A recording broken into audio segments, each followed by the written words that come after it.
প্লাস্টিকের ভর্তি হয়ে আছে এটা বিষয়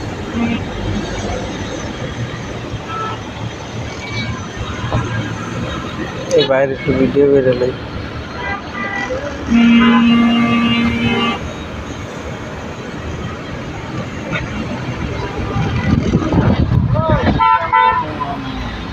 যেটা হে বাংলা বলি না এটাই কিন্তু আইসা বেশি দেখে যাবো না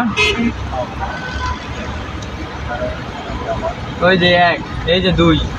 দুইয়ে গেলে এই যে ফসল করে দিতে আন্দাজ দাও আর একে গেলে পরে ওই যে দিক দিয়ে যাইয়া ওদিক দিয়ে বাইরে এদিক দিয়ে আস একটা থাকি আমরা এখানে থাকুন দাদা হ্যাঁ হ্যাঁ থাকেন আপনার সমস্যা নেই থাকি আমরা আপনার খালি বিল দিবেন না আমি থাকবো সমস্যা নেই যে কান্দন কাম শেষ বাবা শুরুতে আমাদের